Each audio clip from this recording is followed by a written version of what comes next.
So, hello Becca and hello everyone and welcome to the second question and answer session on the Managing Behaviour for Learning course, and we're here to answer just some of the questions that you've sent in because there have once again been a lot and we've had to pick and choose a bit. What we tend to do is choose ones that have got lots of likes because we know then that that's something that everyone's going to be interested in. Yeah, absolutely delighted to be here again, Jane, and amazing number of questions. I know last time we had lots, and hopefully we've picked up the major themes of today that we found. So over to you for the first question. Well, this is actually the one that had most likes, and it's from Stella. And we were really impressed with Stella's honesty, and she really opened up in her question and started off by introducing her situation. She says since she started following the course, she's realised that she's made several mistakes in the way that she handles situations involving students, parents, colleagues, etc. Now, the thing is, she asks, how am I going to appear as a new and improved teacher in a class full of students that have known me for 3 years and were treated in a certain way? They know how to push my buttons. They know that I didn't always follow through, etc. How do I stand up in front of the class and introduce a new me that uses positive notes and does all those strange and unusual actions? That is my question, and it kind of scares me. I think there's an awful lot of people going to be feeling exactly the same, Stella. Thank you so much for asking the question. Yeah, we really liked this question. And I think the first thing that I would say is be brave. And try to give time to the new you to take effect in the class and embed in your practice, because it will take time. It takes time to change practice.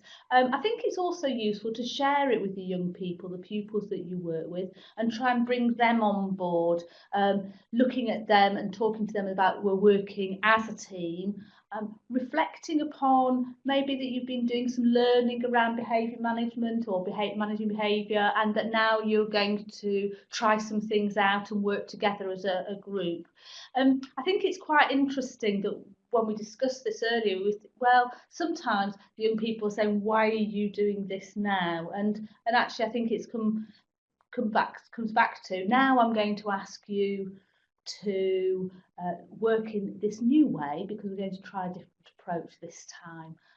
So I think that those are the ways in which I would approach this. And actually, I think the main thing is be brave, give it a go. Yeah, I think sometimes it's you that will be more aware of it than they are. I can remember trying a new approach and feeling so false, and everyone around me just accepted, just carried on as though that's what I'd always done, and I just came away feeling quite positive, and over time it just becomes a habit. But you've just got to go with it. Yeah, absolutely.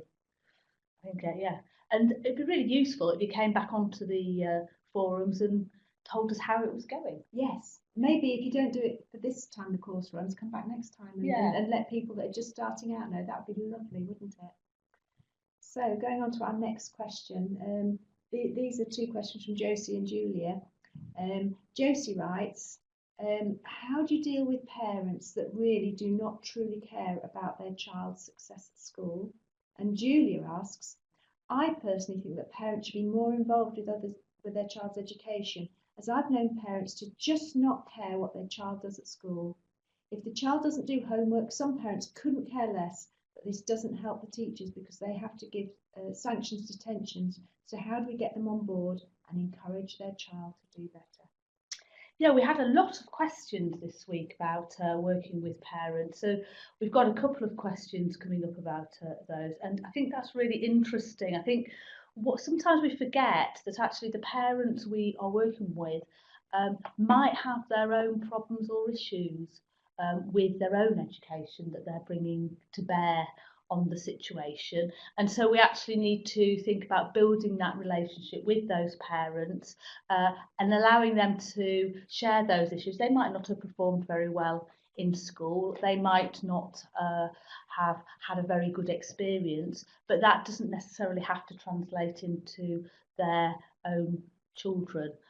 I would take to task that Josie says that parents do not truly care about their child's success at school. I think all parents want their children to be successful in some sort of way. It might not be academic success, and I think that that's something that you can draw out with the parent and think about, well, what does success look like for your child in this school?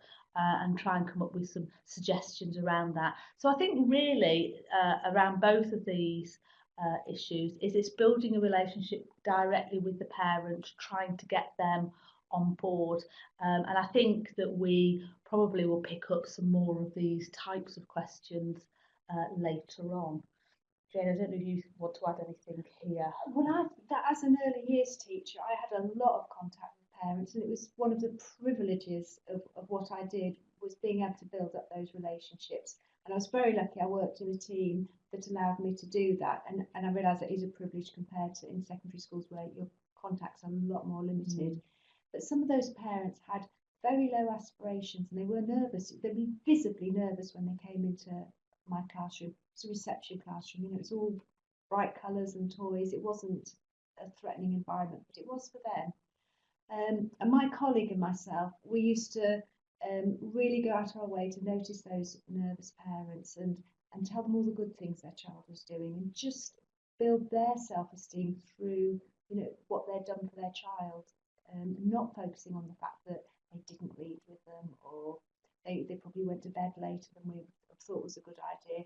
We weren't judging, we were noticing what they did do, you know, the child that had good manners, or you know, we noticed they always come to school in a clean uniform, anything you can find at all, a bit like the children focus on the positive. Yeah, and we absolutely. did see a big difference. Some parents are particularly apprehensive about walking into a secondary school and will not come over the threshold. And in some ways it looks as if they don't care, but actually it's about that they're scared. And I think that, you know, trying to make you a human face as a teacher is really important in that situation. And it's partly values as well, isn't it? We're saying they don't care. Well, what do they want with academic success? You know, if they've got a non-academic career and they're happy with it and they've got poor memories from school, why would they want that for their child? They want their child to be like them and succeed in the way they have. And sometimes it's about us recognising their success as well, rather than being very narrow about it. Absolutely. Okay, so I think we've got more coming up. We've got more about parents. Yes. So on to question 3 then, and it's another one about parents from Nuria, Anita and Shapriya. And Nuria writes, parents are essential in a child's education, but sometimes as a teacher you don't know how to reach, especially when you have bad news about their child. I don't know in other countries, but in Spain, when something wrong happens in the classroom, it's the teacher to blame for not taking control of the situation. When I was being raised, if I did something wrong when I was at school, it was my fault, not my teacher's, because I didn't follow the rules. I don't want to put the blame on anybody, but I hope you understand my point. Some parents can't handle seeing their child not following the rules or getting low marks. And Anita writes, how do we deal with parents who claim the school or other students are responsible for a certain behaviour towards their child? They fail to see the shortcomings in their own child. And she also writes, because very often familiarity breeds contempt, how should teachers be trained to maintain a formal relationship with parents? And Shapriya writes, how do we answer a parent and a child if he or she feels that they are cornered or targeted? So 3 very similar. Yeah, really similar questions, sort of really focusing on the parent and not really accepting or wanting to accept that their child sometimes doesn't do the right thing or make the right choices. And again, I think that similar to the previous question, you've got to really build the relationship with the parent and make sure that they are aware that you are there to support and help and guide their child and to make them a success. I think we've got to really listen carefully to the parents and try and empathise with them around the difficulties that they sometimes are having with the school or with the teacher or with the young person themselves. Quite often, if you just sort of can also say, well, I can understand your situation. I've seen that with my own children or with my nephews and nieces. That can be almost enough, to build that relationship and to try and empathise with them. I think the next thing to really focus on is some solutions of how you're going to focus the child in a positive way, and how you're going to focus your relationship with that young person in a positive way. And it's very easy to become defensive with parents if you feel that they are challenging you or your authority within the classroom, particularly if they, sometimes parents can all come across as, when I was at school this happened, or when I was at school that happened. I think in some ways we've got to try and get away from that and try to think about actually, well, what are we going to make a difference? How are we going to make a success of this together to support the young person? And really take that stance of, we are the adults supporting that young person, and so we've both got to work together on that. I think that's my sort of approach to Yes. Yeah, I very much agree. It's a bit like with the children, 3 positives for anything negative. So Yeah. if you've got that habit of telling them positive things about their child, they're more likely to accept the negative. Even in that case, I know somebody criticises me, my first reaction isn't to say, "Oh, thank you so much for pointing out my faults." It's defensive. You do need time to just take it in. So, do give parents that space and time if possible to just take it on board. I really liked your idea that you said about when you had parents coming in, that you'd sometimes drop them a note. That'd be quite nice to share. Yes, I used to put in writing what we were going to talk about, because I know myself, I always think of a riposte later. And if they've had time to read through what you're going to talk about and reflect on it, they've already got their questions, they've already had a chance to think about it. And I also used to ask them if they could bring a friend along, so perhaps both parents come, or a grandparent, and I'd have a colleague there as well, and explain I was going to do that. And I didn't say what the reason was, but it just meant none of us felt backed into a corner, because it can get a bit confrontational if you just, or everyone feels supported and everyone feels you're listening, and really interested and really want to work together. It does make a difference. And do remember, we've all been saying since Socrates, when I was a child, things were so much better. So do remember that. It might seem we were better. Were we really? I'm not Maybe so you sure. were, but I wasn't. Okay, thank you for that question. Again, we had quite a lot about parents and engagement, and so I hope we've answered those questions there. Yes. So this is another one from Anita, who asks, how do we deal with students who are targeted by other students, and whatever the consequences given makes no effective change in them?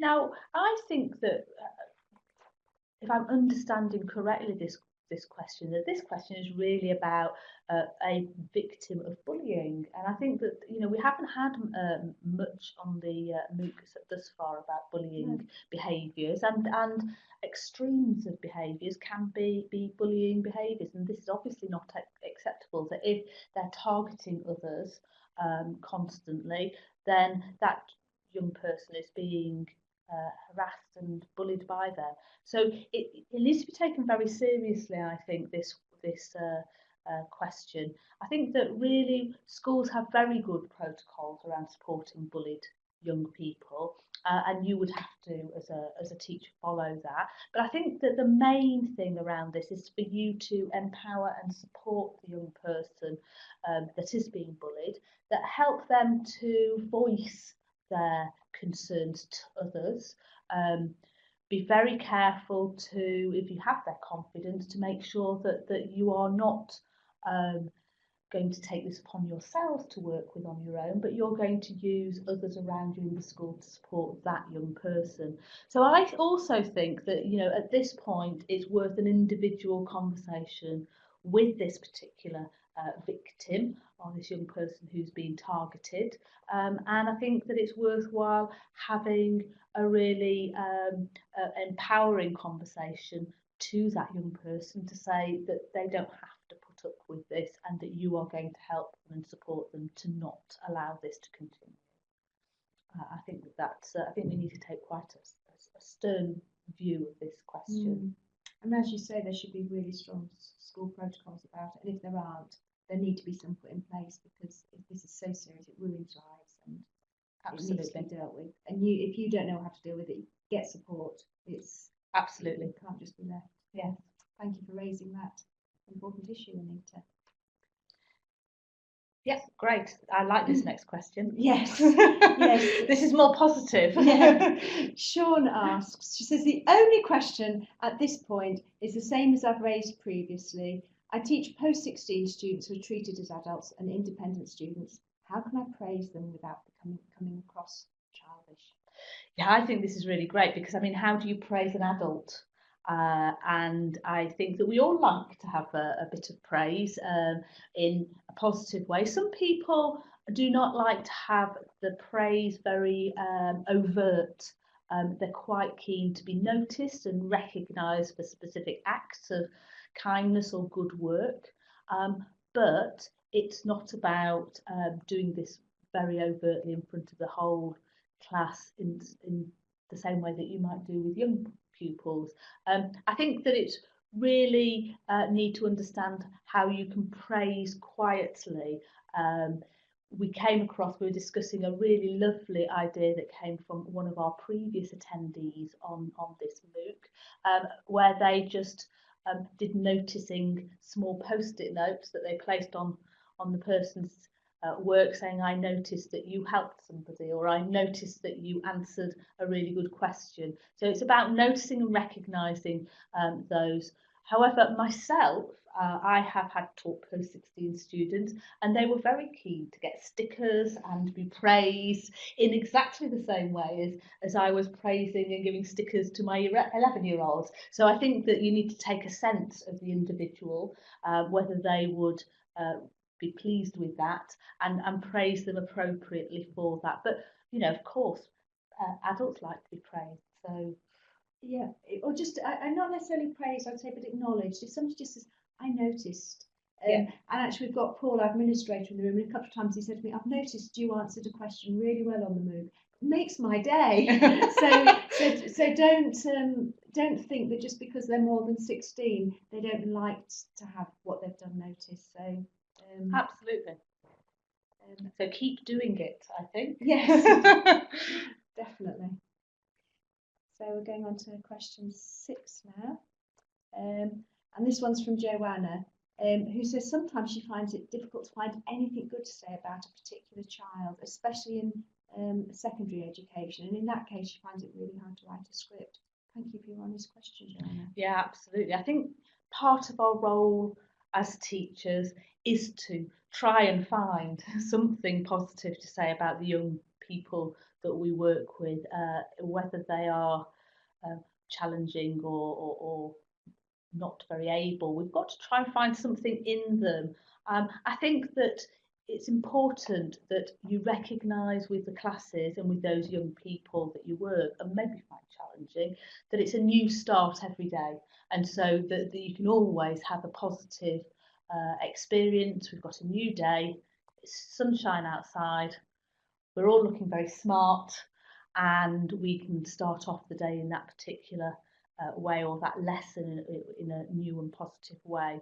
I think it's really important to use every opportunity to find something positive about young people, whether that's out of the school lessons, about in the classroom, outside the classroom, in the playground, on the sports field, or with other teachers who they do have a more positive relationship with.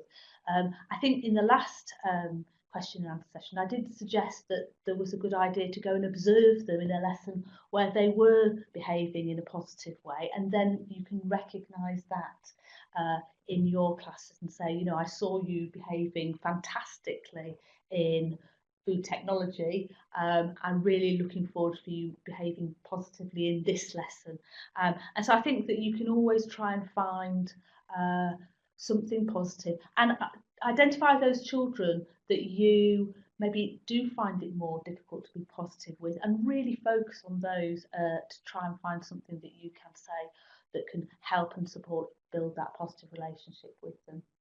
Yeah, I mean, I do know how hard it is. I can think of some children that if they'd been off sick, when the day they came back, my heart would sink. It's terrible, isn't it?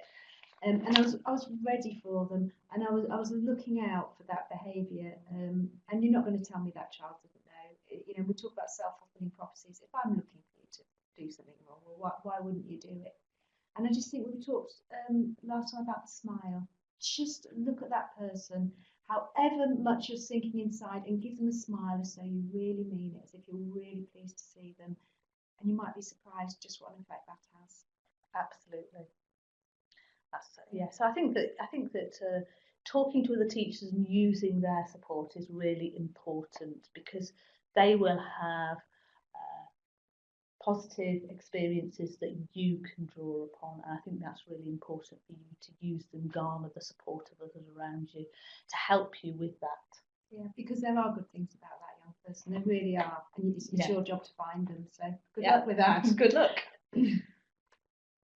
So we're on to question 7 now, and this is written by. Okay. So this is from Leslie Alioni, and I'll come on to what Ollie says later. So Leslie writes, my question is about dealing with the student response, but I'm doing my work, when reminded not to talk off topic. And she also asks, with what phrase can we replace complete all work to the best of my ability to put the stress on learning, problem solving and extending understanding rather than producing some output like a production line? And Alioni writes, how do I engage a student who will refuse to obey my instructions in the classroom, will refuse to do class set work, says she doesn't care about what action I might take concerning a behaviour and disrupt my class? This behaviour is already known by the responsible guardian teacher. And then we just really liked Ollie's response, who I'll just read you the last sentence, what he wrote. He talked about focusing on the positive and said, it helps remind me when I'm stressed with behaviour that the majority of students really are doing what is expected. Yeah, we thought that Ollie had really sort of answered this question in his response, and thank you, Ollie, very much for that. And I think that this question, both of these questions, come back to the use of scripts, referring to the class protocols, the rules that you've decided together, to thinking about how and remaining positive in that classroom, to thinking about how you can draw those young people in to the way in which you want to behave. And I think that, you know, again, I'm wanting you to be the best person that you can be in that script, and I want you to produce the best work that you can produce that is, you know, to help you in the future. So it's about your learning and what's in it for you as an individual. And I think a script that's talking about what them and what they're getting out of the lesson is very important to include. Ultimately, you know, if you've reached the end of your sanctions and tried different approaches, then you need to escalate the situation to others and ask them to support with you. I think that Ollie makes a really good point in that it's really important to recognise and focus on the pupils who are working in the correct way, and focus your scripts on those pupils rather than the pupils who are not working in the correct way. And that can make the script seem much more positive, because you're not recognising the negative aspects of the class. You're focusing on the pupils. I really like the way that you're extending your learning, Jane.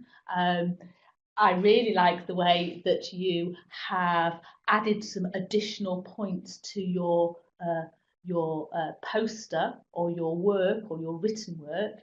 And I think that if you're focusing on the positive, that really has a good impact on those that are not necessarily doing exactly the right things. Yeah, I think I mentioned last time we were talking about the educational psychologist who visited our school, and she gave us a really interesting talk, but she just ended it up by saying, remember, the behaviour you focus most on is the behaviour you'll see most of. Very, very wise words. Absolutely. And so I think when developing your script, you should be really focusing on the behaviours you want to see. Yes. Don't even mention the ones you don't want to see. Just say what you. Yeah. What you Definitely. do. Yeah. Good. Just Leslie asks about a different form of words. I mean, I don't know about you, Becca, but I just like do your best. Absolutely. Yeah. So that's what my mum always used to say to me. And also, I mean, the best is the best that anybody can be. Be the Yeah, best person that you can be. Yeah, you can only do your best. Yeah, absolutely. Yeah. Good. Thank you very much. I think we're coming on to the last question now. We are. Luckily. So this is from Maria, who asks about what to do when you have misguided teachers, who they gossip with students about other teachers, and if asked, they deny it, and show the students that they themselves are the best while others are always working against them. So. Yeah, we've all come across these teachers who want to be the pupils, the students' friends, and I think in some ways it's an issue that we have to recognise. It's a really interesting question, this one, because we had another question around this in one of the forums, and I'm very interested in this side of things. I think there's a certain level of protocols that we should also all follow as teachers when we're talking about the young people that we work with. We should be modelling the good attitudes and the behaviours that we want to see of those around us.